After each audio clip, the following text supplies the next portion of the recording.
As we did last night, we have time for one brief question. Please do keep it brief so that we can answer as many questions as possible. And if you would prefer to ask your question in Swedish, Edvard here will be translating for us. I have quite a few SMS questions, and they're, as I've been looking over them as you've been speaking, Dr. Zacharias, they're quite good, so I hope you guys brought your A game. Last night, this is Nabil Qureshi. He's the newest member of our team. Pretty good-looking guy, but more than that, he's got a strong brain inside his head. Nabil and Michelle make their home in Atlanta now. Nabil is a medical doctor by training, he's an MD, but he's picked up 2 master's degrees in biblical studies, one from Duke, one from Biola, and he's heading out in August to do his MPhil at Oxford and then his PhD out there as well in the defense of the scriptures. So Nabil is, where else would you see a Pakistani and an Indian sitting together in such delightful splendor, you know?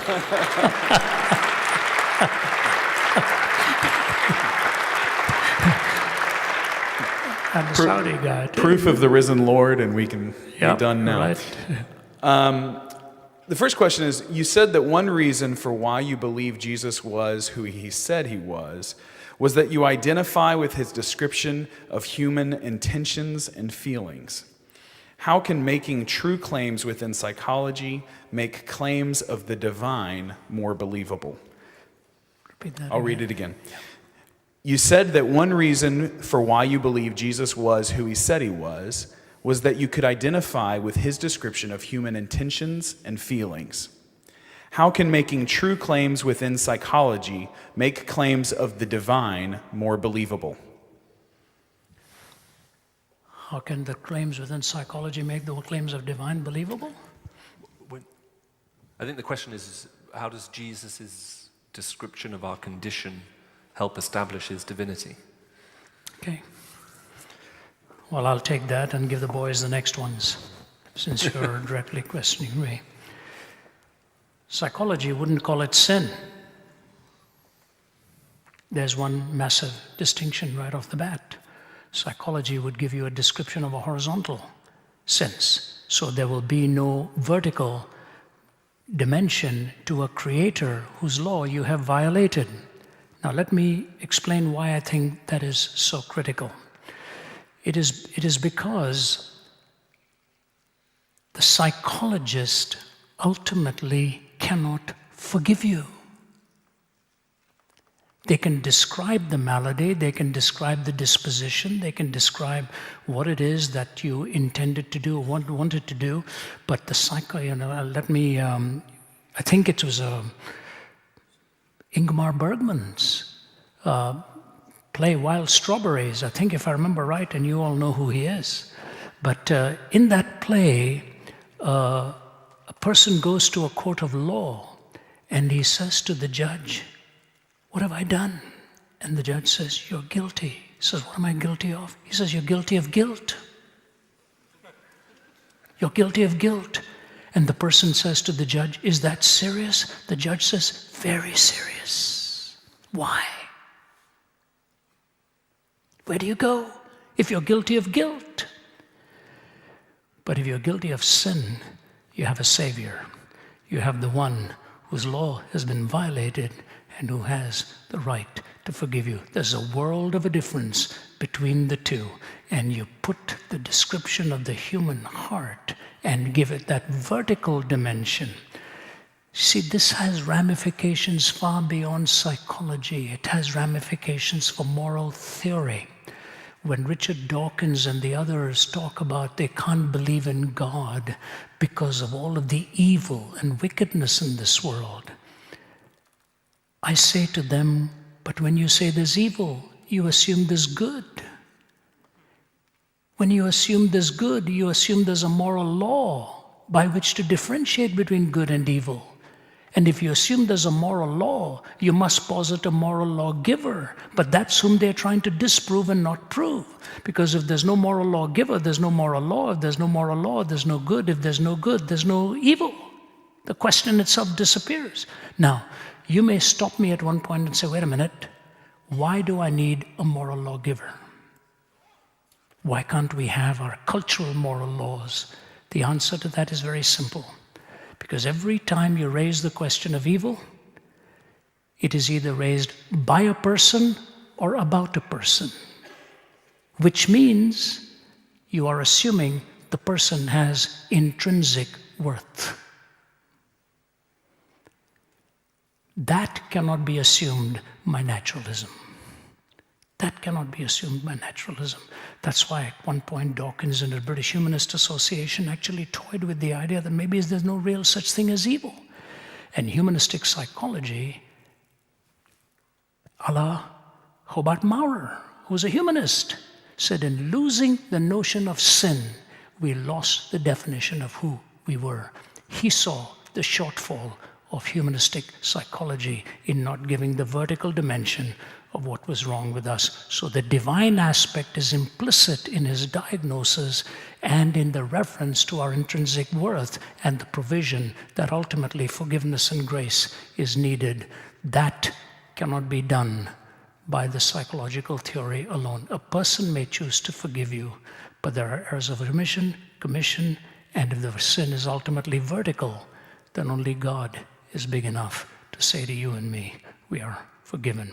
So it's a confluence of the reality that naturalism and mere humanistic psychological theory, even Frankl would probably go the same route, talking about man's search for meaning and so on. So I'll leave you with that thought.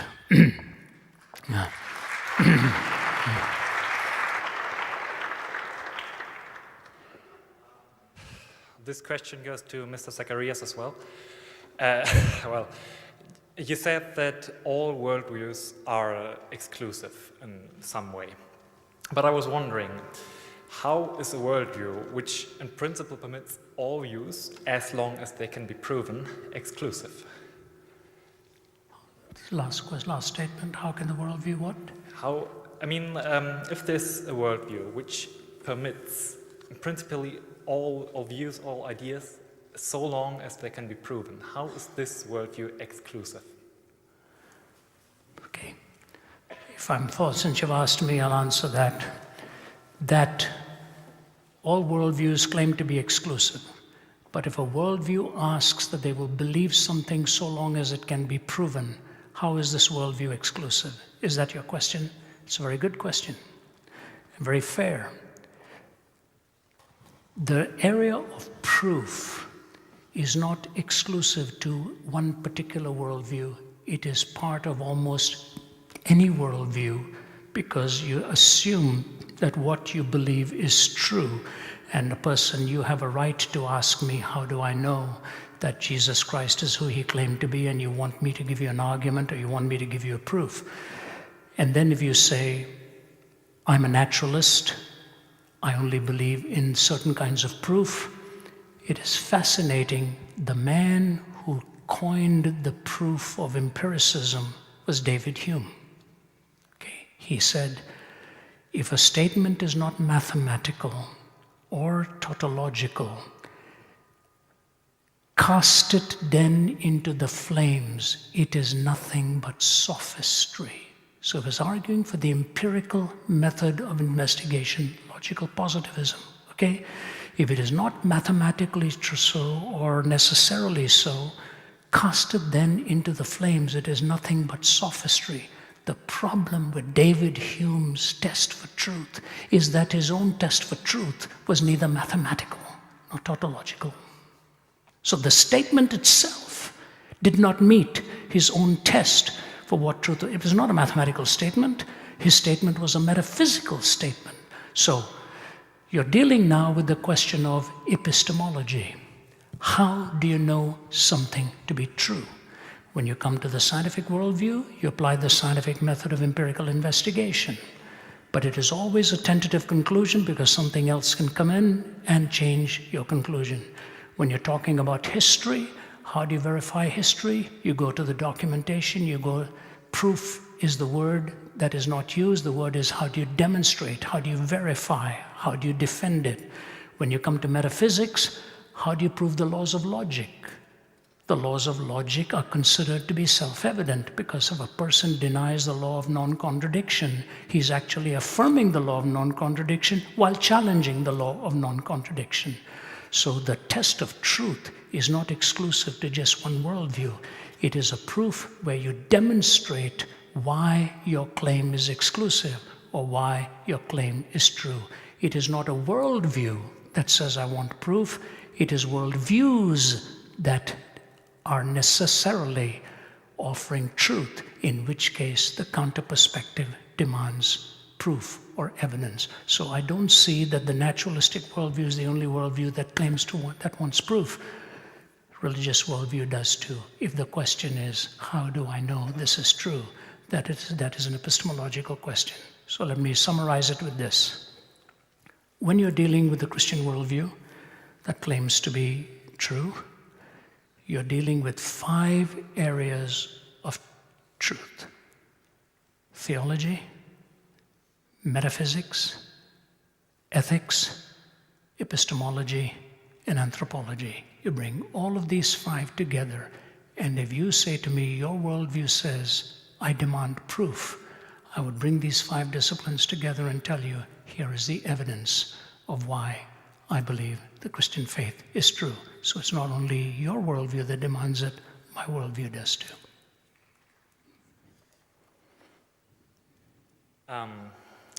Yes. The question is just what proof can be permitted, right? You mentioned it yourself. It's the question, how do we know that something is true? And if we don't have an absolute answer to this question... If we don't have? An absolute answer to this question, in the sense that we would have an absolute true set of norms from which we can argue and find, well, an absolute answer to whether something is true or not true. If we don't have that, how can we even, try to make absolute claims?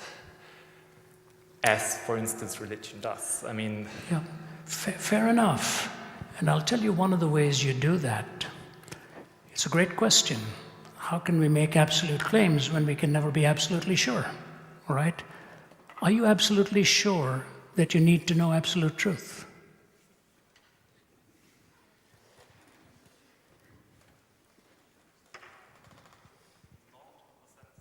Microphone doesn't work? Okay.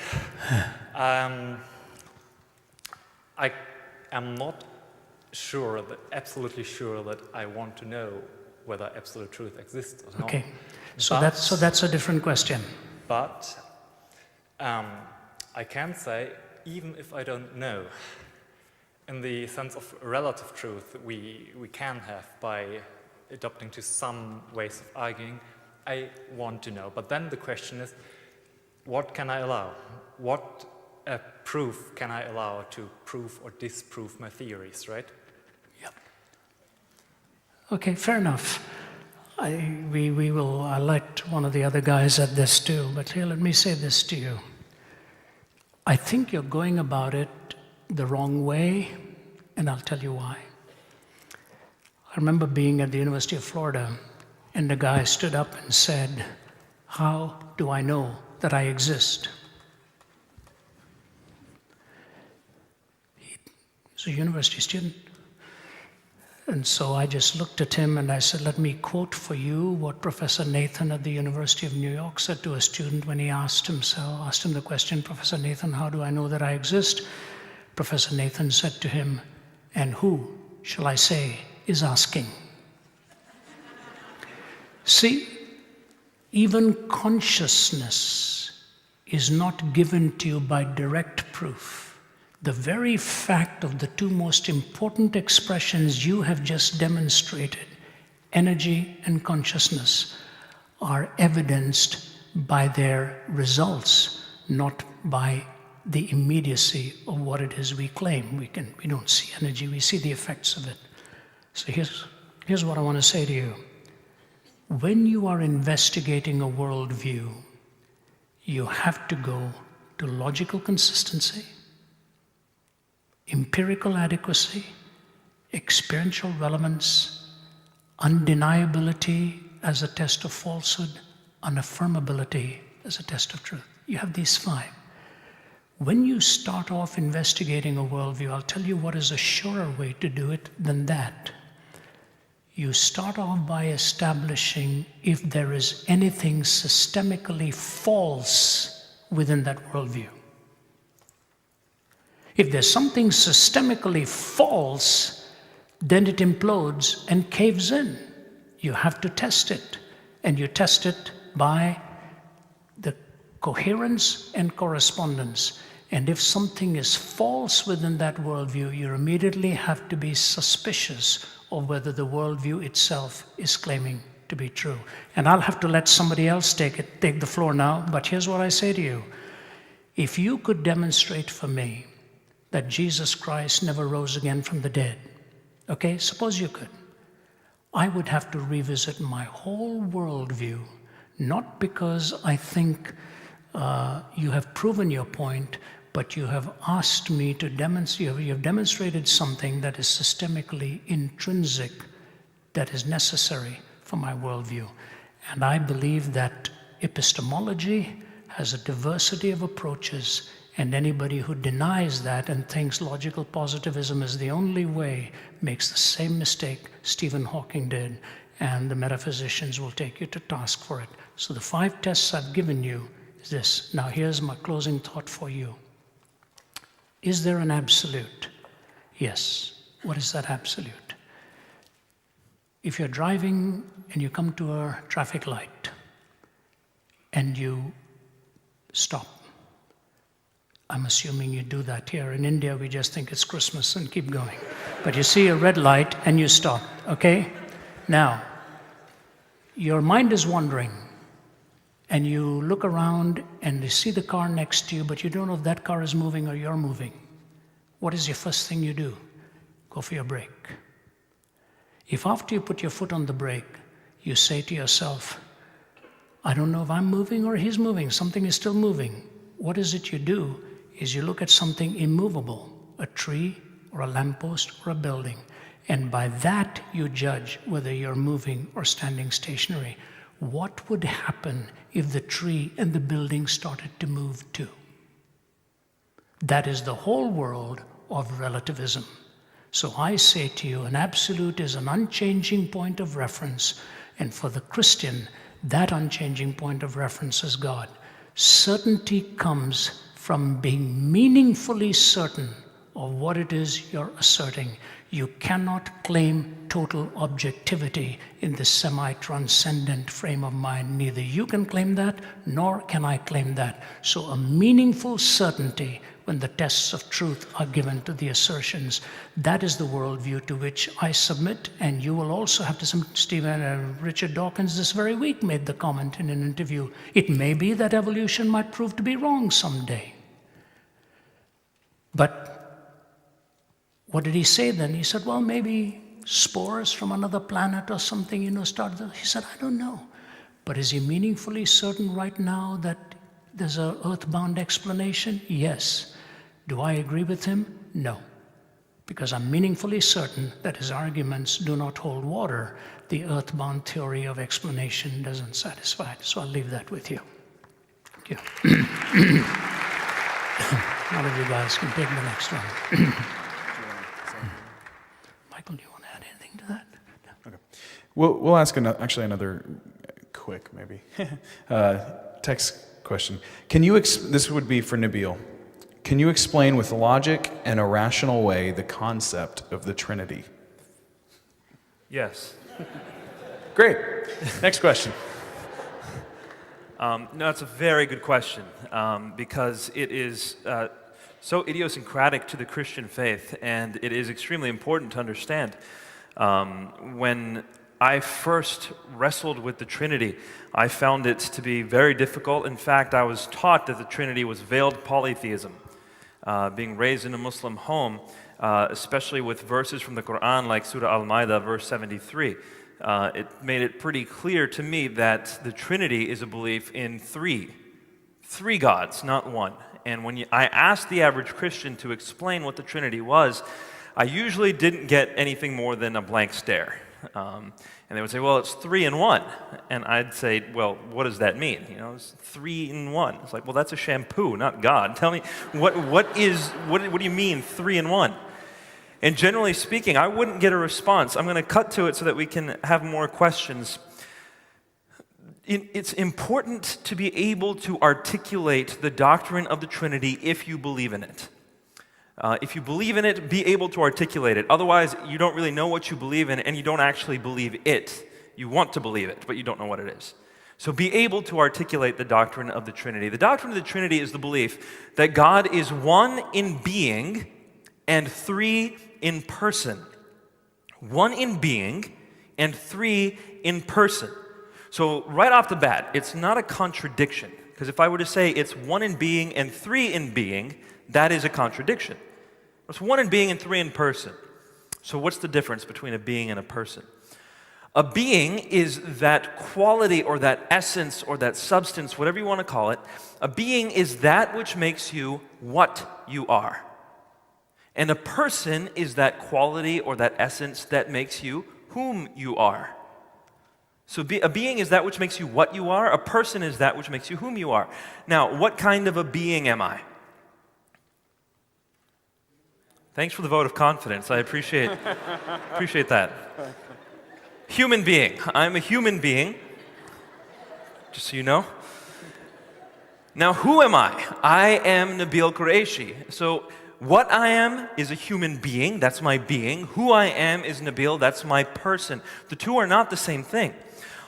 All of us in here share essentially the same type of being that we are. We are human beings, but none of you share essentially the same kind of person that I am. We're all different persons. So the characteristic of a being is very different from that of a person. I am one being with one person. God is one being with 3 persons, Father, Son, and Spirit. Is there anything like that on this earth? No.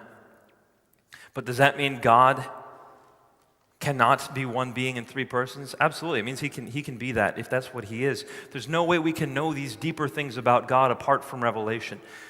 I do think that there is enough evidence in this world for us to conclude that God exists. I think it is the most rational conclusion. It's the most, it covers the most data, it makes the most sense, it fulfills, I think, the criterion of Occam's razor. I think it works.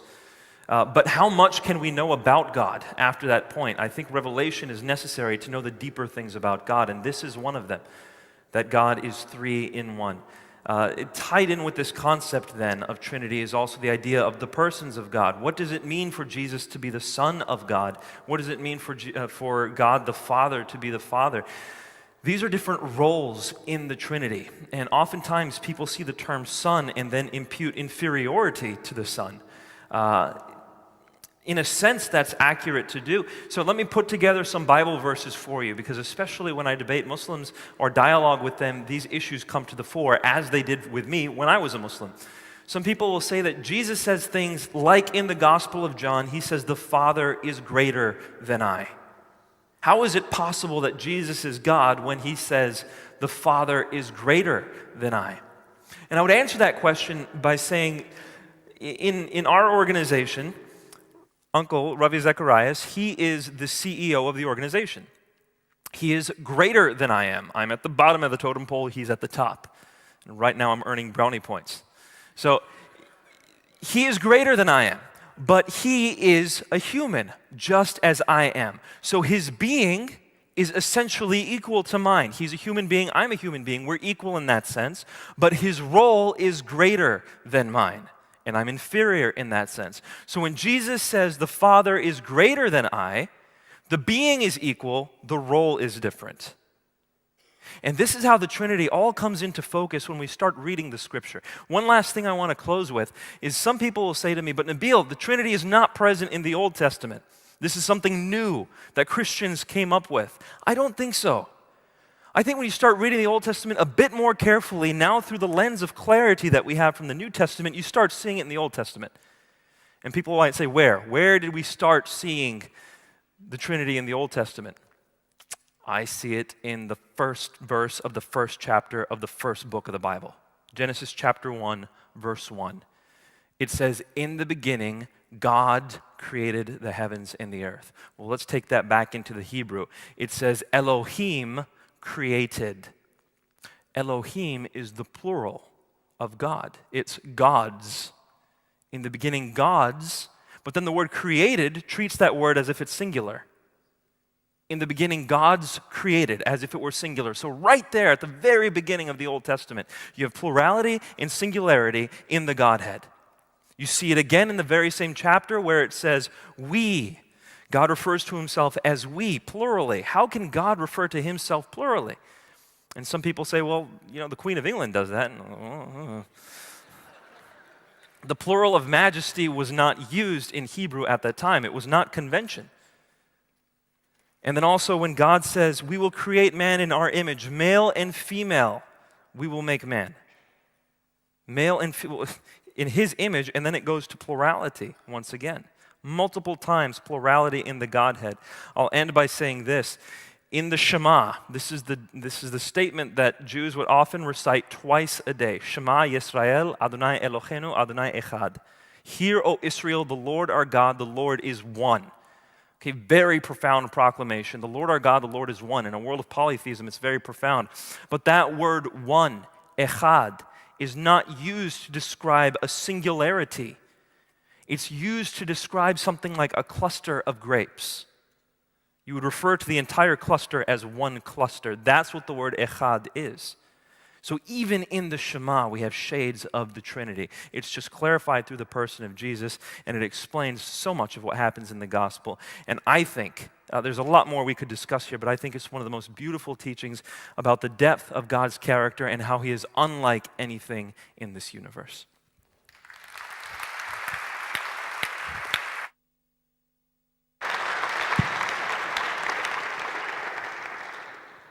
Great. I just want to read a statement and get your opinions on this.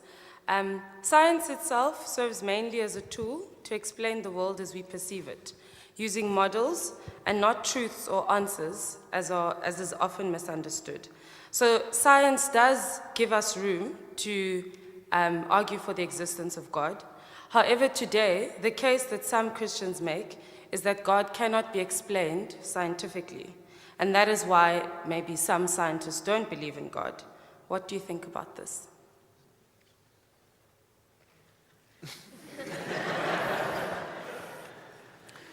You're saying that this is an explanation as to why some Christians think God can't be explained scientifically? Yeah, or some people make the case that God cannot be explained scientifically, which might sort of put some scientists off of God. So what do you think? Can God be explained scientifically? Should he? I don't know. Now, this is now where I think some definitions become very important, because we have to ask the question, what do we mean and what qualifies as a scientific explanation of something? Now, classically, there are three levels of explanation. Causal explanation. If I took Dr. Zacharias' notebook and threw it at you, okay, I'm the cause of the motion of the book flying to you. Then, outside of the causal, we also have, if you like, our capacity to create a model, a form of equation that will describe the flight path that the book will take. And using mathematics I was taught when I was 8 years old, if I know the angle of departure from my hand and the velocity with which it left, I can predict with 100% certainty every single time where it will land. Okay, it will take a beautiful parabolic curve and fly. The third level of explanation is to do with teleology, or why. Now, science as a discipline made the decision for some very good reasons a while ago. It would not deal with intentional or why explanations of anything. Make sense? It would limit its discipline to the first two. Now, having limited itself to those first two as for its discipline, it's one thing to say we as a group of scientists will not ask the question why. It's another thing to conclude that there is no answer to the question why. So I think it rather depends now what we mean, therefore, by science. because it's that third category of intentionality and asking the ultimate question, why, that some scientists feel if they're atheists is illegitimate, we shouldn't go there, there are no answers to that question, it's not science, and therefore whenever Christians talk about God doing something, that's a personal explanation, it doesn't count, it's not capable of being counted as science by definition, and other people will say, but wait a minute, if God is actually the cause of this, then surely that satisfies the first requirement, and what's often happening is there's a confusion about it. So I'm not sure exactly how to respond best to the statement, apart from maybe to give an illustration that a friend of mine who heads up postgraduate theoretical physics at the University of Oxford gives when people ask him why he's a believer in Jesus Christ and also a theoretical physicist.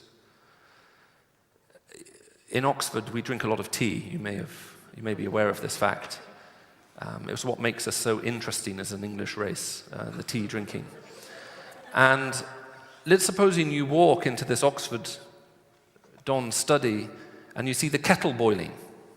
And you say, well, why is the kettle boiling? And the response is, well, there's a heat source. And its energy is being transferred through a metal base, which is a conductor of electricity, into the liquid contained within the kettle. Now, as the energy transfers over this surface, the molecules within the liquid are absorbing more energy and becoming increasingly agitated. And eventually, the increase in the amount of energy will mean it will move from being a liquid state into a gaseous state, and that's why it's boiling. Now, that's one level of explanation. Or he could say, I want a cup of tea. Now, the question is, are these two explanations in conflict with each other? Does the existence of the scientific explanation I gave you in explanation number 1 discount or disprove the second explanation? And the answer is no. Let's ask a philosophical question. Is the first explanation philosophically capable of disproving the second? No. To do so, and to claim so, would be to do what's called a category error. Category error is where you falsely argue from one philosophical category into another, and here we have a category error of law and agency. A colleague of mine, by the name of Professor John Lennox, he sometimes gives another illustration. I'll just end with this. Let's supposing I produced a car in front of you. Now, I've loved cars since the age of 4. By the age of 5, I knew the price of every car for sale, how fast it went, its power, and everything else. And I've been interested in cars ever since. So we produce a car, and I ask you how to explain the presence of the engine and it works. And one explanation is, well, we've got these laws of energy and mass and motion, and it's being transferred from one form of energy, it's being transferred into another type, and I can explain it through my science. And if we have a very simple car, like a Model T Ford, one of the first production cars ever made, there's nothing mysterious about it, and actually, even someone who has as bad mechanical knowledge as me can look underneath the bonnet and figure out what may be happening there. The second explanation would be, Mr. Ford built it. And then I ask you to choose between the two explanations. Which of these is the best answer? And the answer is, well, we're not forced to choose. Logic doesn't force us to choose. So it doesn't matter how much scientific knowledge we gain. If I could give you a perfect mathematical model for the operation of this universe and there was nothing mysterious in it, is that capable of disproving a mind behind it? And the answer is, it's not even capable of doing it. So if you're a Christian here and for some reason you feel nervous about the discipline of science, my urging to you would be, study science, embrace it, run to it. Of course, study it. There's no problem. If you are in the discipline of science, maybe take some thought to think about what science does do and what science doesn't do. There's a very old book by a Professor Medawar, M-E-D-A-W-A-R, used to be a professor at Oxford, published a very famous book called The Limits of Science, which interestingly, when I saw Lennox and Richard Dawkins debate each other, they both agreed was an excellent book. And I would suggest that as recommended reading for anyone who's interested in the discipline, to try to answer the question, what questions does science answer, and what questions isn't it answering? And let's just not confuse the fact that by the fact it doesn't attempt to answer some questions, doesn't mean necessarily that there isn't one. I hope that's an okay answer to your question. Yeah, Thank you very thanks. much. Thank you. That's a good point at which to also add a footnote to the gentleman that raised that great question, so that I didn't miss the front-end loaded question with you, which struck me after I sat down. What about the worldview, what is exclusive about a worldview that wants proof? That was the gist of the first part of the question, you know, that says, I want proof. How did you word that? Yeah, please, yeah. How did you word that question? The original question was how a worldview which basically permits all different kinds of ideas of views and only wants that these ideas are proven, how this worldview is exclusive. That admits all worldviews? But in principle it would allow any idea as long as it is proven. That the way that is exclusive is it would exclude those who said you don't need proof. So that's when it becomes exclusive. Would you mind giving a definition of proof? Now, you see, that's what we went into. No, I won't go into that, because I think proof, you're talking about scientific proof. And the other thing, I think it is important that I also leave with you, because your question is a great one. It's a very important one. I think Michael also addressed that implicitly. The question you are raising is not a worldview question. It's a methodological question. Yes. So that's it. Okay. It is dealing with not a system of thought, it's dealing with the methodological way of how you know something to be true. So that's not a worldview. That's not a worldview. It's a methodology. So when you're dealing with a ontology, what is reality, and then you deal with epistemology, what is a method, I think it's the same thing that's happening here where the categories are being crossed. And so I don't take up time from the next questioner. That's what I want to say to you. Two things: that it excludes worldviews that say, I don't need proof. So it's exclusive in that sense. And number two, it is a methodological question, not a question of content within a worldview. How do I know something is true? And that's epistemology. That's really not ontology. What is ontology. How you know what is epistemology and methodology. And I think that's why some of this confusing. Maybe it'll be great if we could sit across a table, you know. I tell you what, you invite us back. I saw you at a restaurant last night, and you saw me there. I like that restaurant. So sometime we come back, sit around, because I like the questions you're raising. They're good questions. And I think if we don't, I was reminded of what Michael's point was. Stephen Hawking, in his book, A Brief History of Time, in the last paragraph, made this comment: I have now told you what, if I could tell you why, I would have the mind of God. So there's a content and there's a method. And I hope you and I can stay connected some way. And I think it'll be tremendous to keep a dialogue going. We can do that. I spend a lot of time in the air, and we can do it. Blessings on you. Thank you.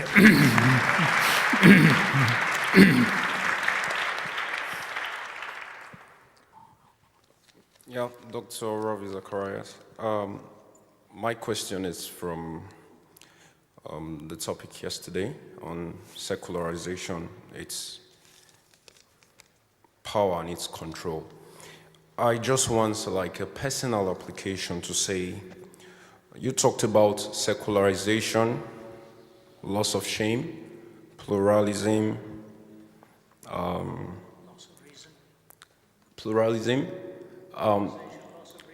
loss of reason, and privatization, no meaning. Loss of meaning. Yeah. Where and how do you draw the line, given this kind of problem? Where and how do you draw that line?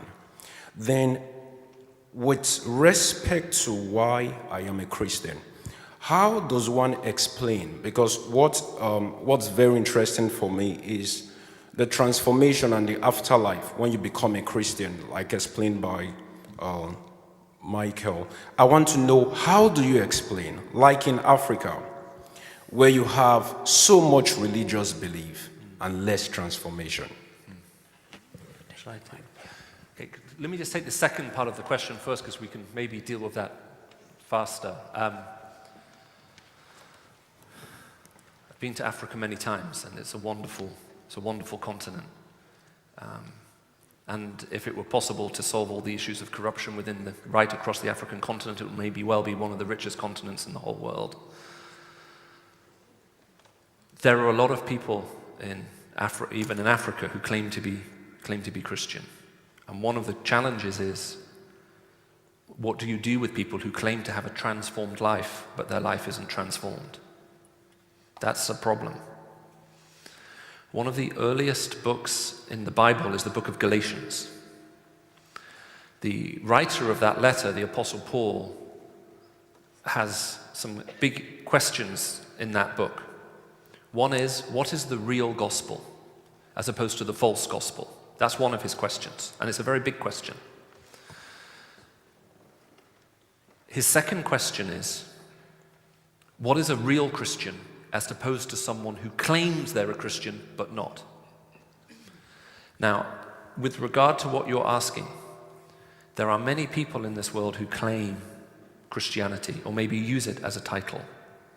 But just because you claim the title doesn't necessarily mean you are. So the Apostle Paul, writing to the Galatians, says, listen, there's a fruit in the spirit of the life of a Christian. One fruit. He uses a singular word.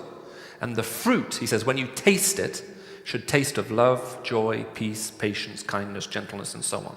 He makes this list. So what the Apostle Paul is saying to the people around him, he's saying, bite me. Okay? But he's saying it in a very nice way. What he's saying is, look, if someone claims to be a Christian and that their life has been changed, taste the fruit of their life. Test it. Don't believe them just because they claim it. Ask, is the evidence there? And then he says, if the evidence isn't there, what you taste is murder, lust, envy, malice, then even though they're claiming something, it's not true. Reject it. Now, this is one of the problems that we have, not just in Africa, but right across the world. Is Christianity a label, a cultural label, that describes an attitude or a country of birth or something like that?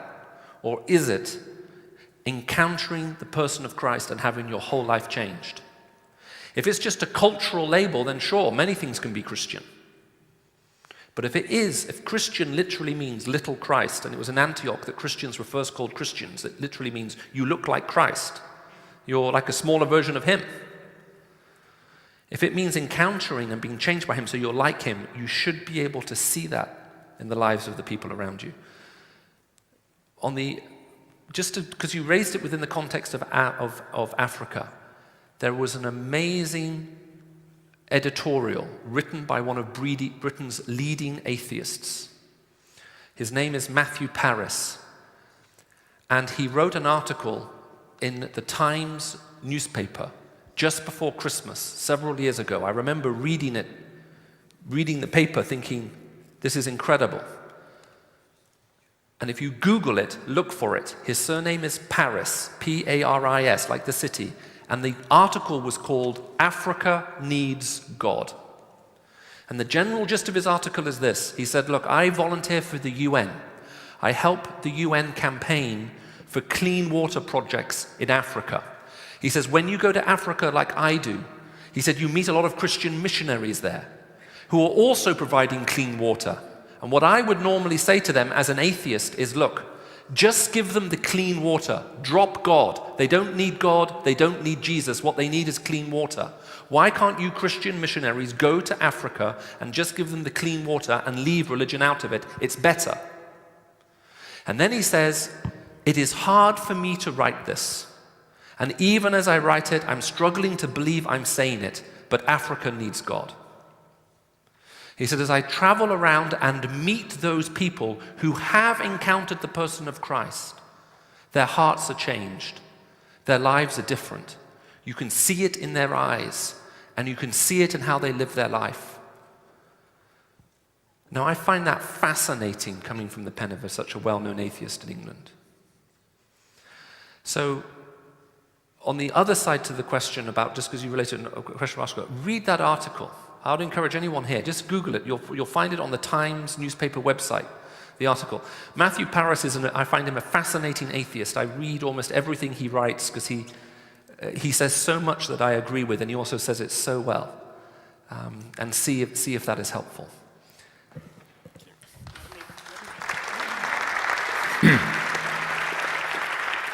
The article that Michael is referring to by Parris, a renowned atheist, and the article he begins by saying, I'm shocked at what I'm going to say. I cannot believe I'm saying this as a confirmed atheist. It's a long article. I'll give you the notation. He ends the article by saying, those who want Africa to walk tall amid 21st century global competition must not kid themselves that providing the material means or even the know-how that accompanies what we call development will make the change. A whole belief system must first be supplanted. And I'm afraid, here's what Parris is saying, it has to be supplanted by another, removing Christian evangelism from the African equation may leave the continent at the mercy of a malign fusion of Nike, the witch doctor, the mobile phone, and the machete. It's Parris. Now, the notation for that is, I think it was in 2008, if I'm not mistaken, it was a few years ago. Yes, December 27, 2008, in the Times. And it's called, As an Atheist, I Truly Believe Africa Needs God. That's the article he's referring to.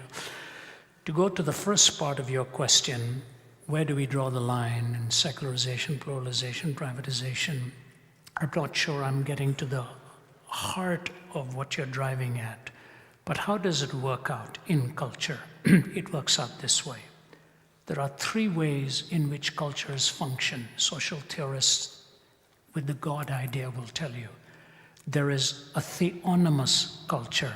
Theos is the word for God, nomos is the word for law, where they believe in some cultures, the mind of God is known within the conscience of humanity. We used to call that natural law. I don't know if there's any country that comes close to a theonomous culture, but maybe India does.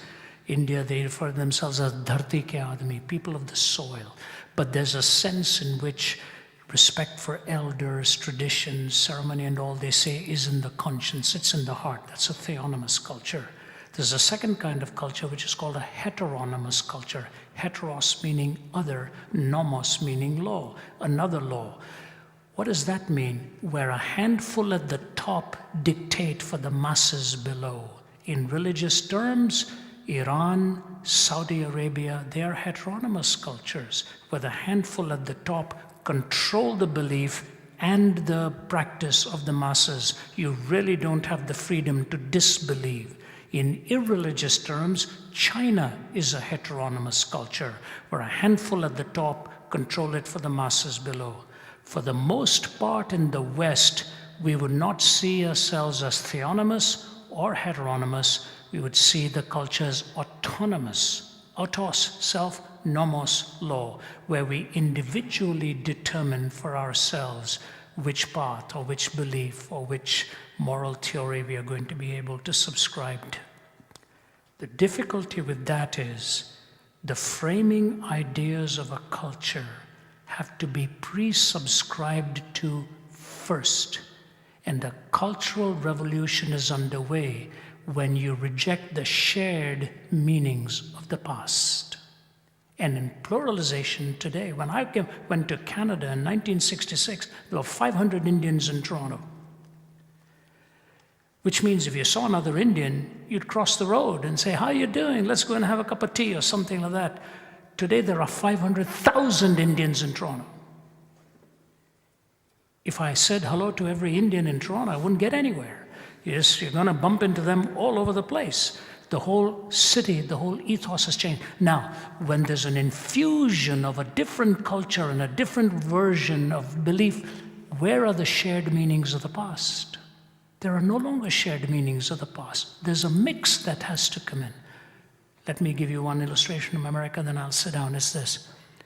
We believe these truths to be self-evident, that we're all created equal, endowed by the Creator with inalienable rights in the pursuit of life, liberty, and happiness. Okay? The Declaration of Independence. No worldview other than the Judeo-Christian worldview would have made that statement. These truths to be self-evident, that we are endowed by our Creator with inalienable rights in the pursuit of life, liberty, and happiness. Now, that was the original belief system, which is no longer there.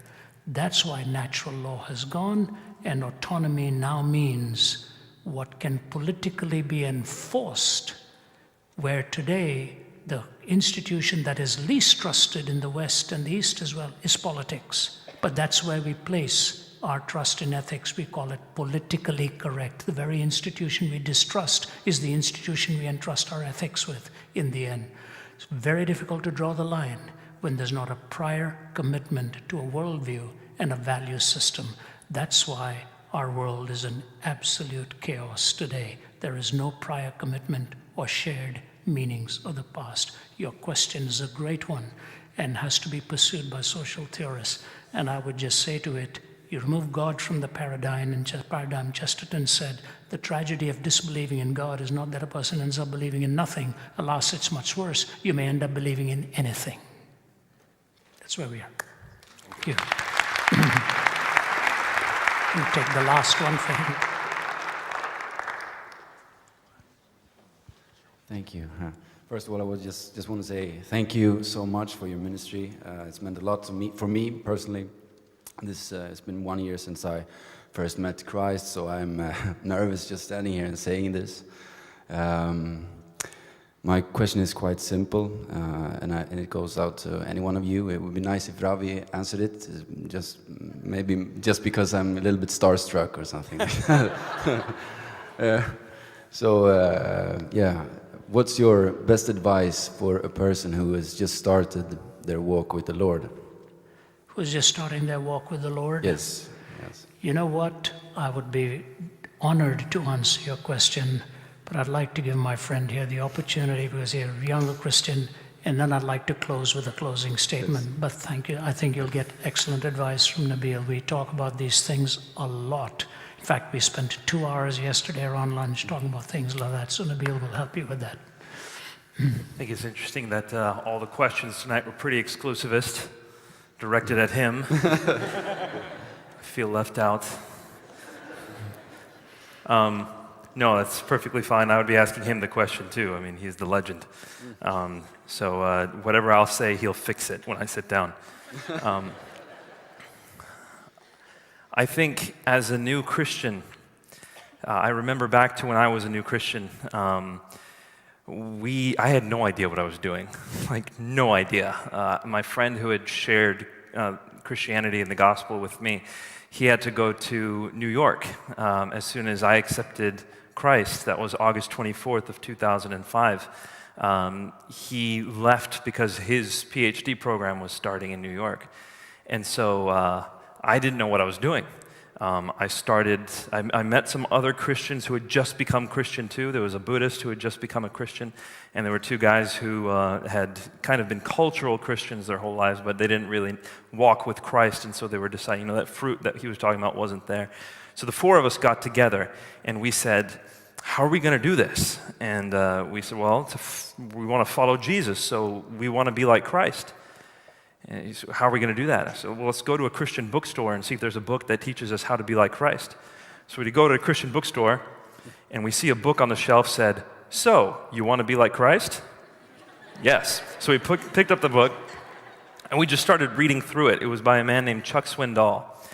And so we read the book together. Every Wednesday, we'd get together, we'd read the book together, we'd talk about it, and we'd do what it said. So it said the first chapter, I believe, was on simplicity. It was how to introduce simplicity into your life. The next chapter, I think, was on silence, how to be quiet before God and to take all the noise out of your life. And so we were just doing what it said. And then we read the Bible, and those are the two things we did. Read that and read the Bible, and we just kept doing what it was teaching us. We were embracing these teachings. After a while, we saw some amazing things, and I know in a secular environment, it might be hard to kind of grasp these things, and it might sound like I'm crazy when I say this, but we saw prophecies being given, we saw an exorcism, we saw all kinds of things that were of the supernatural flavor that I would have never believed in had I not seen them myself. I'm a rather skeptical kind of guy, in fact. That's why it took me 4 years to accept the evidence for Christianity. So all these things are happening, and I'm memorizing the scripture too, because as a Muslim, I had been taught to learn parts of the Quran. By the age of 5, I had the last 7 chapters of the Quran memorized. And so I was zealous about memorizing the Quran from a young age, and so I was memorizing the book of Ephesians as a new believer, and I was just trying to do everything I possibly could.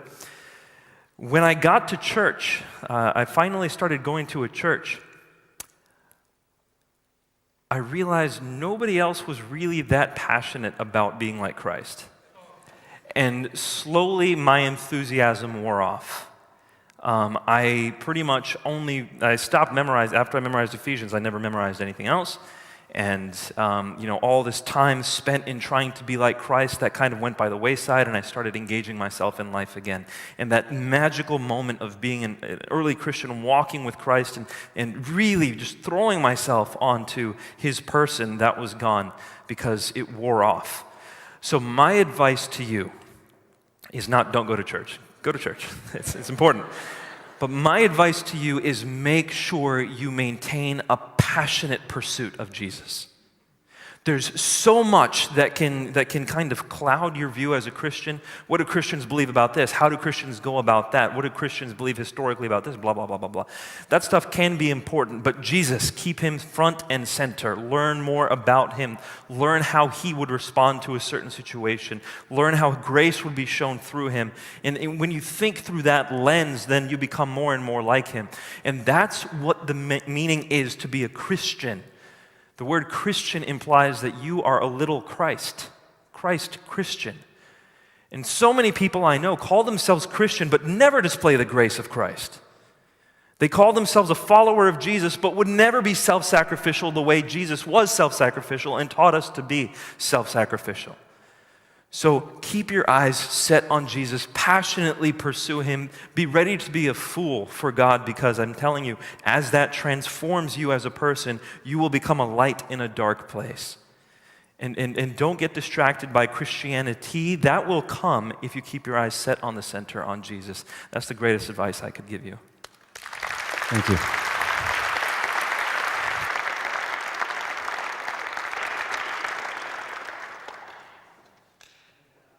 That answer should sum it up for you. The key elements in that: build your friendships with those with whom you can be transparent, vulnerable, honest, candid, stumbling, slipping, falling. You've got those friends to talk to. Find a mentor who will work with you and draw the best out of you and not change your personality, but take the strength God has poured into you and maximize it to your potential. Find a mentor. Read well in a diversity of areas, from the devotional to the rigorously philosophical. The devotional will come here, the philosophical will come there, and you balance it. Discipline your prayer life. Don't let your prayer life be invaded by the common distractions of every day. Start your day in prayer, just opening your heart before the Lord. I always read one particular author who's my favorite before I even pray, because I don't like to waste my time in slumber while I'm praying. I allow this guy to wake me up. Then we do that. In the friendships that you have, don't play games. If you're struggling, admit it. If you're faltering, admit it. The best thing you can have is friends who put their arms around you and not judge you. But it's not that you will never stumble, but don't ever stay on the ground. Somebody needs to be there to lift you up and help you keep walking. I know many people who say they never go to church because they end up feeling worse at the end of it. They're hammered so hard sometimes. And that's unfortunate. Not every church is like that. But sometimes it can be where you're already down and boom, comes another blow to your head. Find places where there's a balance. Reprimand is a good thing, but never end with that, let it lift you up.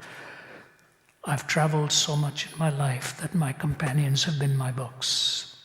I don't mean the books I'm writing, but the books I'm reading. You have to be able to read. And that's when, an expenditure of words without an income of ideas will lead to conceptual bankruptcy. An expenditure of words without an income of ideas will lead to conceptual bankruptcy. Take in. That's when you start giving out. And I say to you, thank God for young men like you. You've got the courage. Live in such a way that you will draw lines that you will not cross. There's a talk I've given on Daniel called Marching to a Different Drummer. If you go on our website, it gives you, learn how to define pleasure, things like this. But I commend you for beginning your walk. I'm going to close with this, and to the gentleman there, I'm going to give you my email.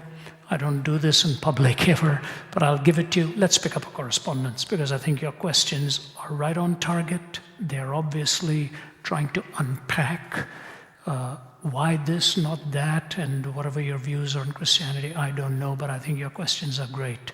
And I promise that sometimes it'll take a while for me to get back to you, but I promise I will get back to you as I'm traveling along, whatever those questions. And we have a team that might say, all I'd ask you to do is introduce yourself when you write and remind us of our conversation here. Then I'll be able to put a picture to the name as well. For those of you who don't know Christ, I'd like to close with this. When I was a younger man listening to music, there was a group called Kingston Trio, and it is a song called Desert Pete. It talks about a man going through the desert and would use up all of his bottles of water and would begin to get parched with thirst. He would see a pump in the middle, and he lunged towards the pump, but when he lifted the arm and brought it down, dry metal upon metal, no water. He was about to despair, but he saw a tin can around it, and inside the tin can a message. And in that message it said, "Dear parser, traveler by, don't despair, there's enough water here, just follow the instructions. Under the nozzle, where you see the sand, there'll be a bottle of water. It should be full. Take it out, don't drink it. Empty it out into the pump as instructed. Prime with the other hand, the system will begin to work and it'll draw the water out from underneath. Water will come gushing out. Drink all you want, refill all the bottles you've got. Don't forget to fill up that one bottle and put it back for the next person passing by. Warning, if you consume the one bottle, you will soon be thirsty again. Empty it out as instructed. You will have all the water you want for your journey." Signed, Desert Pete. Andrew Fletcher, I think, was a political activist in Scotland who said, "Let me write the songs of a nation. I don't care who writes its laws." What he meant was music often will tell a story far more real from here. You come to the person of Christ, you have a choice. You can reject him and spend your life upon yourself. Christ says you will soon be thirsty and empty again. Empty your life out into his hands, and he gives you the bread of life, the water of life, the purpose for which you were created. You're tempted to take that one life and spend it on yourself. He says, don't do it. You will soon be empty. Empty your life out into the hands of Christ, and he will give you that living water and that bread of life. So take the Gospel of John, read it with an honest heart, and say, "Jesus, if you're who you claim to be, speak to me." I want to close with a word of thanks to you at this university. You know, we do scores of universities. What is the best way in a pluralistic society to find answers? It's like this. We get together, we don't have to agree, we dialogue, we defend, we present. When universities block this out, then it's a highly prejudicial thing towards hundreds of millions of people for whom this belief is sacred. So in the public square, we ought to be able to do this peaceably, in a civil way. And if we disagree, we disagree. But truth will win out in the end. And your motto actually is right. It was Andrei Sakharov quoting Natan Sharansky, quoting Andrei Sakharov, the physicist, who said, "I used to think that the bomb was the most powerful weapon in the world. It is not." He said, "The truth is the most powerful weapon in the world." And Winston Churchill said, "Truth is the most valuable thing in the world, so valuable that often it is hidden by a bodyguard of lies." There's a lot of lies out there. Put the test of truth, look for the demonstration, look for the evidence, and find that coherent worldview. And when Jesus said, "I'm the way, the truth, and the life, no one comes unto the Father except by me," I believe he demonstrated it. And the best proof will be when you trust him and walk with him and find that he honors his word that he has given to you. We are honored to be with you, and thank you for all the organization and your staff. God bless you. I hope we'll see you again. Yeah.